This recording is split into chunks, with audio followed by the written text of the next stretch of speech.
The air in the high conclave of the Cathar Imperium was a solid thing, heavy with the weight of dynasties and thick with the silence of unspoken fear. Obsidian pillars, so vast they seemed to be holding up the very firmament of the vaulted chamber, drank the light from the pulsating crystal lumens, casting the assembled figures in a perpetual twilight. At the heart of this cavernous space, a circular dais of polished, star-flecked stone held the Archon's throne, a monstrous thing of jagged metal and fossilized bone, a monument to 1,000,000 conquered worlds. Before it, suspended in the silent air, a holographic projection glowed with a soft, unnerving light. It was a single vessel, a lone intruder that had breached the Imperium's inviolable borders without announcement or aggression. Its presence was an insult. Its silence was a threat. High Arbiter Lyrax kept her breathing measured, her multifaceted eyes fixed on the image. Unlike the glorious, brutalist architecture of the Cathar fleet, all sharp angles, weapon emplacements like snarling teeth, and engine arrays that burned with caged stellar fury, this ship was an abomination of simplicity. It was a perfect, elongated teardrop of seamless, milky white material. There were no visible weapon ports, no sensor arrays, no viewports, no external machinery of any kind. It did not bleed radiation, nor did it cast a gravimetric shadow consistent with a vessel of its size. It simply hung there in the void at the edge of their core system, a silent porcelain effigy against the black. "It is a mockery," growled Grand Marshal Vorlag, his voice a low thunder that seemed to shake the very stone of the dais. He was a creature of war, his carapace scarred from 100 campaigns, his mandibles clicking with furious impatience. "A single, unarmed scout sent to test our resolve. They spit on the glory of the Imperium. They probe us for weakness." He gestured with a clawed hand, the motion sharp and violent.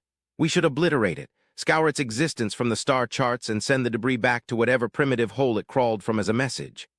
Lyrax felt a tremor of dissent, a feeling she had learned to suppress in the presence of the Archon. Vorlag saw the universe as a battlefield, every unknown a potential enemy to be crushed. It was the Cathar way, the philosophy that had forged their empire across countless star systems. Strength was the only truth, dominance was the only law, but this felt different. The ship was not a probe. A probe would be furtive, attempting to gather data while remaining hidden. This vessel had announced itself by simply existing where it should not be, with a calm that bordered on absolute arrogance. "Grand Marshal, its energy signature is null," she countered, her own voice a carefully modulated chime, a sound of logic in a chamber built for roars. "Our deepest scans report nothing, not a flicker from a reactor core, not a whisper from life support. It is as if the laws of thermodynamics have been suspended within its hull. To call it unarmed is an assumption. We cannot see its weapons. That does not mean they are not there. It is a ghost, a void in space, a thing of profound wrongness."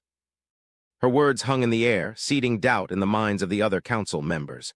They were Cathar, a species that understood the universe through the lens of entropy, of heat and energy and violent reaction. A silent, cold object that defied these principles was not just a mystery, it was a philosophical horror. It suggested a mastery of physics that was beyond their comprehension. From the throne, the Archon stirred. He was ancient, his body a withered thing within the throne's life-sustaining embrace, but his mind was the unwavering center of the Imperium's gravity. His eyes, clouded with the dust of ages, fixed upon the holographic ship. "The designation," he rasped, his voice a dry rustle of dead leaves. "What do the humans call this vessel?" A technician at a lower console flinched, as if the Archon's gaze had physically touched him. "The transponder signal is minimalist, Lord Archon. It broadcasts only its name in their own rudimentary trade tongue. It calls itself the Solitude Asterisk. Solitude Asterisk.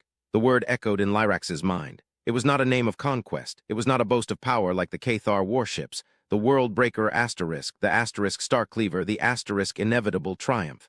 It was a name of introspection, of quiet, of being alone.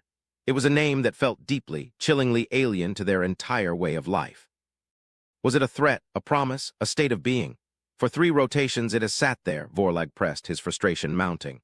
It has ignored our hails, it has refused to acknowledge our authority. Every moment we hesitate is a moment of weakness broadcast to the galaxy. The Imperium does not tolerate trespassers. It does not negotiate with insects. It annihilates. He turned his gaze to the Archon, a formal plea. For glorious violence. "Lord Archon, grant me command of the Fist of Cathar. My fleet will reduce this solitude to incandescent vapor. We will show these humans the price of their insolence." Lyrax felt a cold dread coalesce in her core. The Fist of Cathar was not just a fleet, it was a legend. A moving wall of dreadnoughts and cruisers that had shattered civilizations and extinguished stars. To deploy it against a single, silent ship felt like using a supernova to light a candle.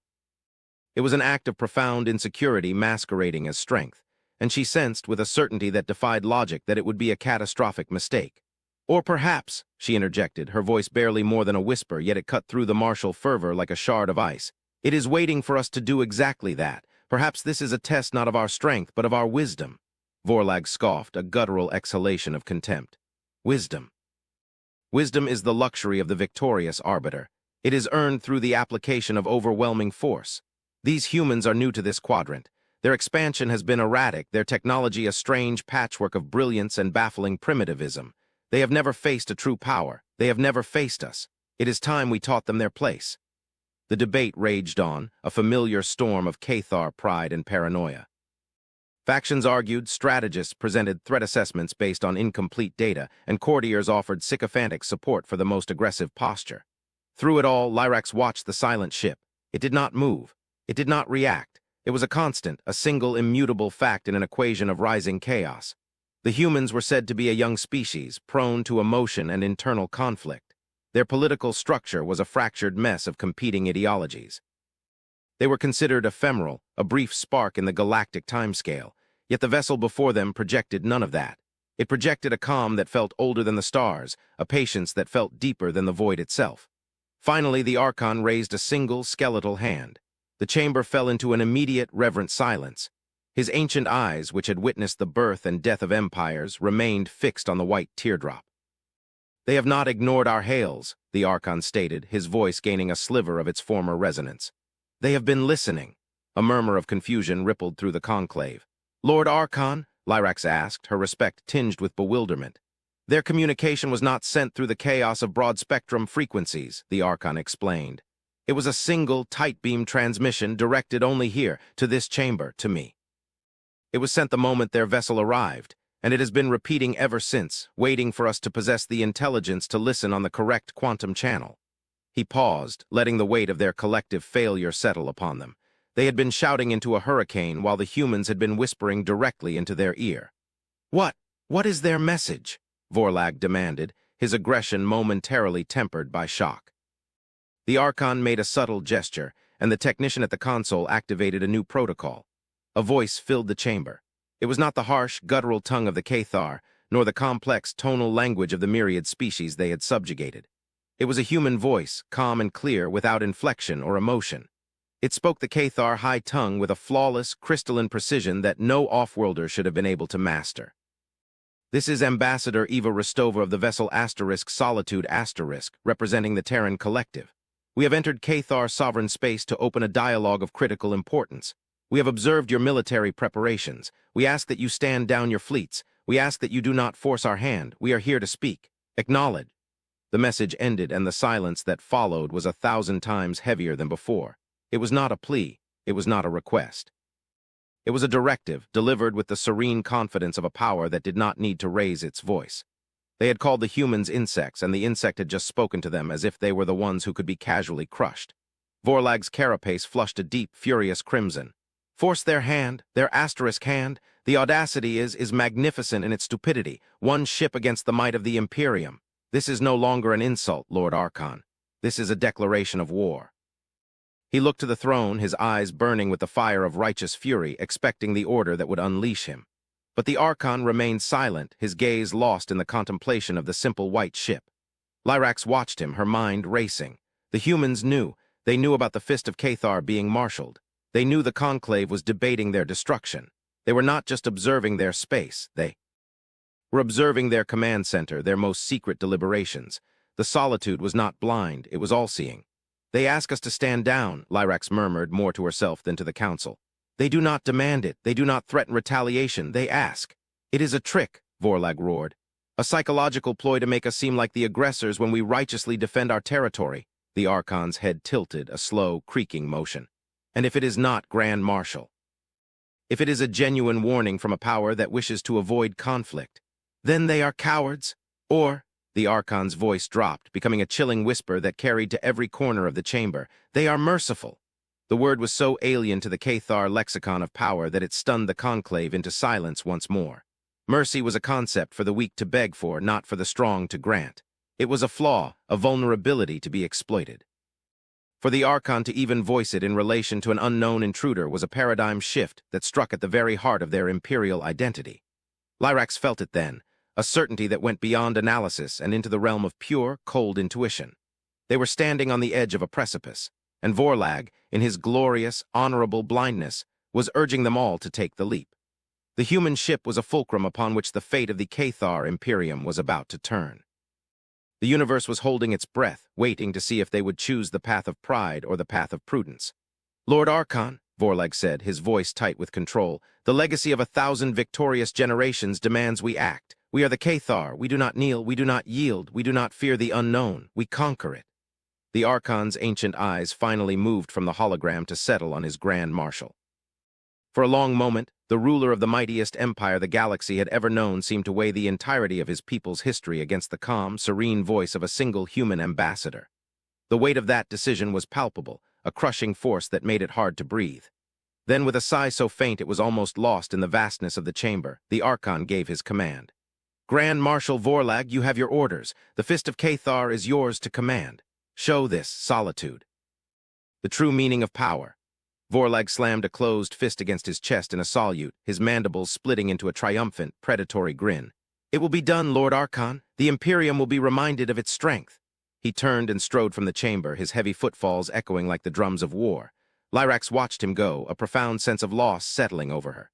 She looked back at the hologram of the white ship, still hanging in the void, utterly serene, utterly indifferent. She had the sickening feeling that they had not just authorized an attack.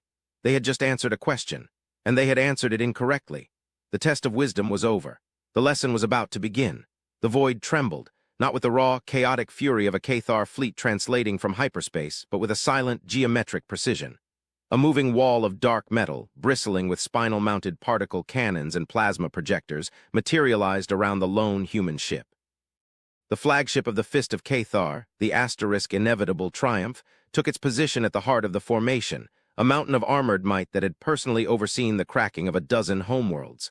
On its bridge, Grand Marshal Vorlag stood with his feet planted wide, his entire being radiating a visceral satisfaction. The pre-combat rituals were complete. The targeting locks were solid. The crews of every vessel in the Armada waited with feverish anticipation for the single word that would unleash righteous annihilation. "All ships, report status," Vorlag commanded, his voice booming through the bridge's internal comms. Reports flooded the command console, a chorus of perfect readiness.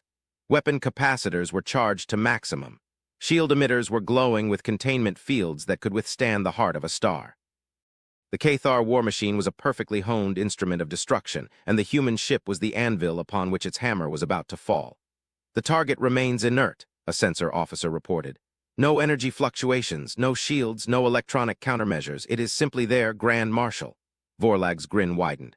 "A lamb to the slaughter. They are either fools or their arrogance has completely blinded them. It matters not. On my command." On the main view screen, the Solitude remained a pristine, white enigma. It did not move. It did not power up weapons it did not appear to have. It did not attempt to flee. It simply waited, a silent testament to an unknown philosophy. A communication request chimed, soft and incongruous amidst the thrumming tension of the bridge. It was a direct, priority one. From the human ship. "Put it through," Vorlag snapped, intrigued by their audacity. The serene face of Ambassador Eva Rostova appeared on a secondary screen. She was unadorned, wearing a simple, dark blue uniform. Her expression was neutral, her gaze direct and unflinching. She looked not like a terrified victim, but like a physician about to deliver a somber diagnosis. "Grand Marshal Vorlag," she began, her voice the same calm, unhurried tone from the message to the conclave. "I am compelled to ask you one final time to stand down your fleet. This course of action will result in a definitive and regrettable outcome for your forces. There is no scenario in which you succeed. We do not wish to cause harm."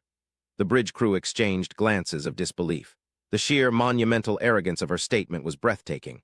Vorlag threw his head back and laughed, a harsh, grating sound that filled the command center. "Harm, Ambassador. Your single, pathetic vessel is surrounded by the most powerful armada in the known galaxy. You speak of scenarios as if this is some kind of theoretical exercise. This is reality, and the reality is your imminent and total destruction. This is your last chance to surrender your vessel and your crew. Your lives will be spared, though your freedom will not." Ambassador Rostova's expression did not change. There was no fear, no anger, not even a flicker of defiance. There was only a quiet, profound sadness. We do not surrender. That is not our way. What is about to happen is not an act of aggression on our part. It is a consequence of your choice, a defensive measure. Please, for the sake of your crews, reconsider. There is nothing to reconsider, Vorlag spat, his patience finally exhausted. You have sealed your fate. He cut the channel, the ambassador's calm face vanishing from the screen. He turned to his weapons officer, his voice dropping to a low, deadly command. All ships, fire at will, erase it. The officer's claws flew across his console, relaying the command. A symphony of violence was about to be unleashed. Tens of thousands of weapon systems across the entire fleet simultaneously received the final authorization to fire. The energy conduits of every ship hummed, the targeting arrays made their final micro-adjustments, and the launch sequences were initiated. For a fraction of a second, the space around the asterisk Solitude was about to be filled with enough destructive energy to vaporize a small moon. And then nothing. A profound, absolute silence fell over the bridge of the asterisk inevitable triumph. The hum of the weapon capacitors died. The glow of the targeting arrays faded. The launch sequence indicators on every console blinked from green to a stark, dead gray. Report! Vorlag bellowed, a cold knot of confusion tightening in his gut. Panic began to ripple through the bridge crew. Weapons are offline, Grand Marshal. All primary and secondary systems are non-responsive. The weapons officer cried out, his voice pitched high with disbelief. Engineering, what is happening? The chief engineer's voice came over the comm, laced with a terror that was far more unnerving than the silence of the guns. The main reactor, it's gone cold. The containment field is holding, but the fusion reaction has simply ceased. It's impossible. All backup systems are also offline. We are on minimal battery power. Reports began flooding in from every ship in the Armada. The story was the same. From the smallest frigate to the mightiest dreadnought, every single Cathar vessel had been rendered utterly inert. Their reactors had been safely and simultaneously shut down. Their weapon systems were powered off. Their navigation systems were dark. They were a fleet of dead ships, floating in the void like a vast, metallic graveyard. No explosion. No energy beam, no kinetic impact. It was not a defeat, it was a neutering, a quiet, precise, and absolute act of technological castration. On the main view screen, the Solitude remained pristine and untouched. It had not fired a shot. It had not moved a centimeter. It had simply willed them into impotence. Vorlag stared, his mind refusing to process what his eyes were seeing. This was not warfare. This was something else entirely.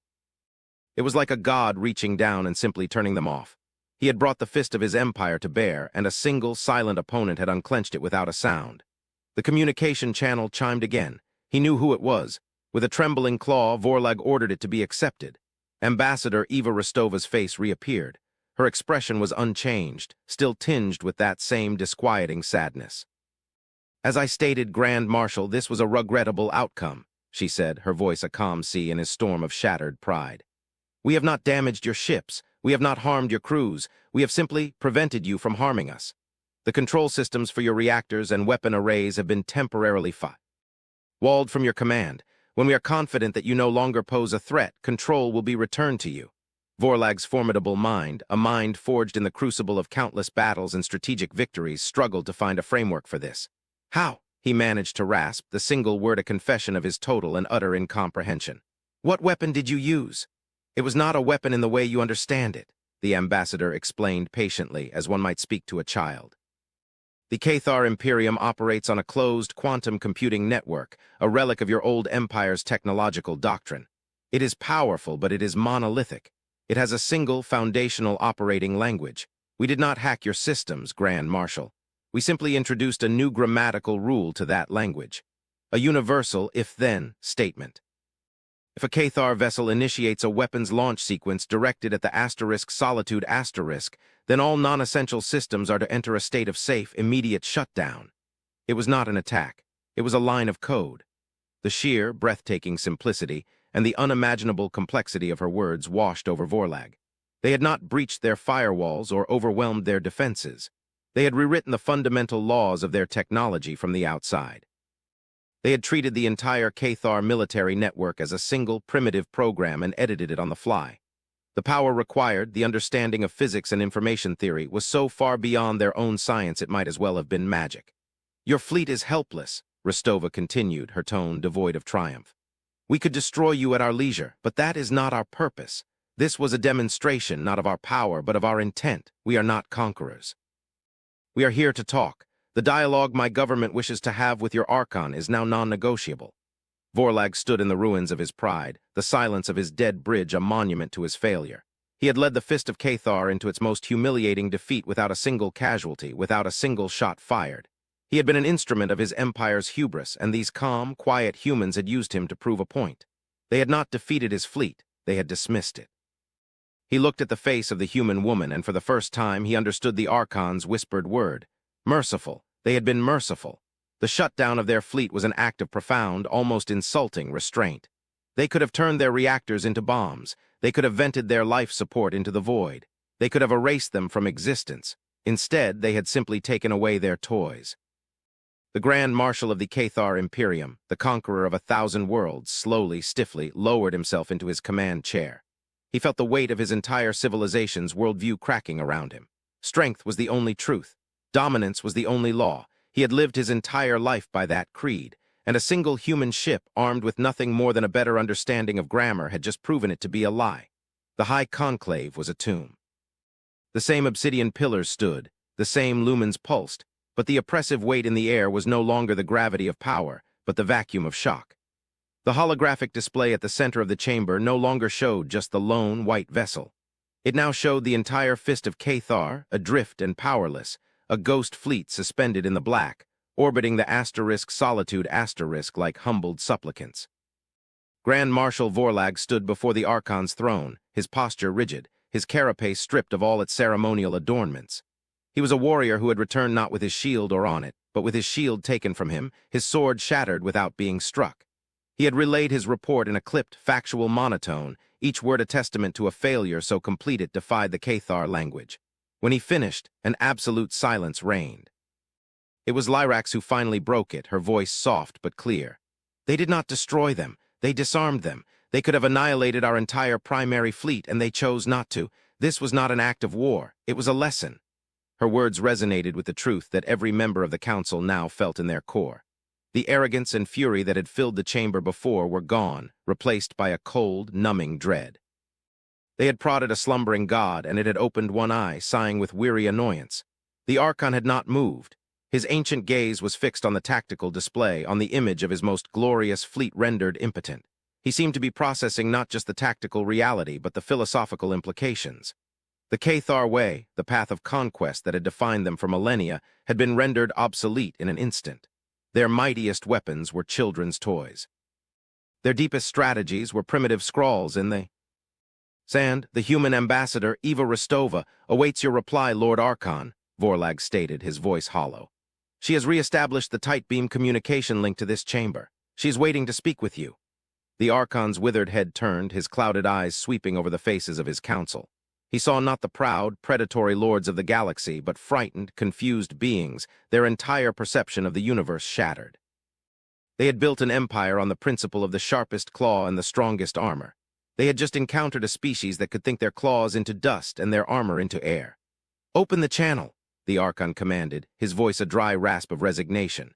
The air before the throne shimmered, and the image of Ambassador Eva Rostova solidified. She stood in a minimalist room, the background a soft, neutral gray. Her face was calm, her posture relaxed but formal. She inclined her head in a gesture of respect that was subtle yet unmistakable. "Lord Archon," she began, her use of the formal title a deliberate act of diplomacy. "I regret the necessity of the recent demonstration. I hope it has clarified our position. We are not your enemies." The Archon was silent for a long moment, the whirring of the life support systems in his throne the only sound. "You have demonstrated a power beyond our understanding," he finally said, his voice carrying the weight of ages. "You have humbled the Imperium without spilling a drop of blood, a feat no other power has ever accomplished. What are your terms? What tribute do you demand for this lesson?" The question was the ultimate act of Cathar submission. In their culture, the victor always dictated terms. The vanquished paid in territory, in resources, in fealty. The Archon was offering to place the entire Imperium at humanity's feet. Ambassador Rostova's expression softened, a flicker of what might have been empathy in her eyes. "We demand no tribute. We seek no territory. We have no interest in ruling the Cathar Imperium. That is not why we are here." Lyrax leaned forward, her mind reeling. This was the ultimate violation of galactic realpolitik. No species possessed this level of power without using it to expand, to dominate, to secure its own survival at the expense of others. It was the fundamental law of the cosmos. Then why? Lyrax asked, her voice filled with a desperate need to understand. Why reveal yourselves in this way? Why cripple our fleet and force this confrontation? Because we needed your undivided attention, Rostova replied, her gaze shifting to Lyrax. And your people, High Arbiter, were not disposed to listen to quiet words. We had to silence your weapons to allow for a conversation. The subject of this conversation is not about the relationship between humanity and the Cathar Imperium. It is about the nature of the universe itself. She made a gesture, and the holographic display in the center of the conclave shifted. The image of the fleet and the solitude vanished, replaced by a complex, swirling star chart of their entire galactic arm. It was more detailed than anything the Cathar astronomers had ever produced, mapping dark matter filaments and stellar nurseries with impossible precision. For centuries, your empire has expanded. You have conquered, you have assimilated, you have grown. You look out at the stars and see a vast, empty canvas upon which to paint your legacy. You believe the universe is silent, waiting to be given a voice, your voice. Her words were not an accusation, but a simple statement of fact. She was describing their soul. You are wrong, she continued, her voice taking on a new, heavier gravity. The universe is not silent, it is screaming. You have simply not been listening to the right frequencies. The star chart zoomed in, focusing on a region of deep space far beyond the Cathar borders. It was a patch of void that seemed unremarkable, a quiet stretch of interstellar dust and cold, dying stars. The Solitude is not a warship, Lord Archon. We call it a long-range vessel of inquiry and containment. It was not sent here to contact you. Your empire was merely on our path. We are following a signal, a ghost. An echo from a civilization that died long before your species first learned to harness fire. The display changed again. It now showed a complex waveform, a jagged, decaying signal full of static and loss. But beneath the noise, there was a pattern, a desperate, intelligent, and impossibly ancient message. We have spent 200 of our years filtering this signal from the cosmic background radiation, Rostova explained. It is a warning. A final, desperate testament from a species we call the Signans. They were a type III civilization. They harnessed the energy of their entire galaxy. Their technology was transcendent, and they are gone, utterly and completely gone. A chilling silence fell over the conclave. A galactic-scale civilization vanished with. How to trace? It was the stuff of terrifying myth, a dark story told to frighten young spawn. What happened to them? The Archon whispered. They were consumed, Rostova said, the words landing like stones in a quiet pool. Not by war, not by plague, not by stellar catastrophe. They were erased by a force that appears to be a fundamental, predatory component of the universe. We have no name for it. The Signans called it the static, for it comes first as a decay of information, a slow corruption of reality itself before the physical annihilation begins. The display shifted to a simulation based on the fragmented data from the Signan message. It showed a galaxy bright and vibrant. Then at the edge, a patch of nothing. It was not blackness. It was a hole in reality, an absence of space-time itself that was slowly, inexorably expanding. It did not radiate energy, it consumed it. It did not travel through space, it unmade it. Stars, planets, nebulae, everything it touched simply ceased to be, leaving behind a patch of perfect, featureless void. The Signan message is a map, Rostova said, her voice grim. It charts the path of the static across intergalactic space, and its trajectory has changed. It is no longer moving away from our local group. It is coming here. The signal we are tracking is the very last light of a galaxy on the edge of our own, as it is being extinguished. The full, terrifying weight of the revelation descended upon the Cathar leaders. Their centuries of conquest, their glorious empire, their petty struggles for dominance, all of it was a child's game played on the shore of a rising, cosmic tide that would drown them all. The humans had not come to them as conquerors. They had come as heralds of an apocalypse, so vast it beggared the imagination. Why us? Lyrax asked, her voice trembling. Why tell us this? Because you are here, Rostova answered simply. And because you are powerful, your empire, for all its aggressive tendencies, is a stable, organized power in this galactic arm. And we, the Terran Collective, cannot face this alone. Humanity is not what you think it is, Lord Archon. We are not a young, fractured species stumbling into the stars. That is a facade, a carefully maintained illusion for the galaxy at large. Her image seemed to gain a new depth, a new authority. Our calmness, our logic, our restraint, it is not born of arrogance. It is born of a terrible burden. We discovered a similar message, a different echo, buried in the radiation of our own solar system centuries ago. We have known about the static for a very long time. Our entire technological and social development has been secretly geared towards a single purpose, to prepare for its arrival. Our seeming disunity is a lie. Our scattered colonies are listening posts. Our most advanced science is dedicated not to conquest, but to survival on a scale you have never contemplated.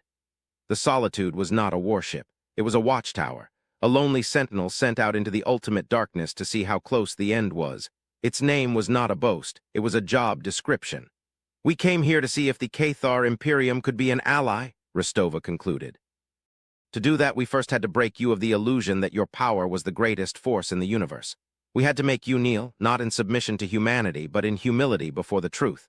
The war that is coming is not for territory or for resources. It is for the right of existence itself, and it will require every voice, every ship, every mind that we can gather." She fell silent, her message delivered. The choice was now theirs. In the profound stillness of the high conclave, Archon Kale looked at the faces of his council, at the image of the human woman, and at the horrifying simulation of a galaxy being unmade. For the first time in his long, long life, he felt the true, crushing scale of the cosmos. The Cathar had spent generations climbing what they thought was a mountain, only to reach the summit and find it was but a foothill at the base of an infinite, storm-racked peak.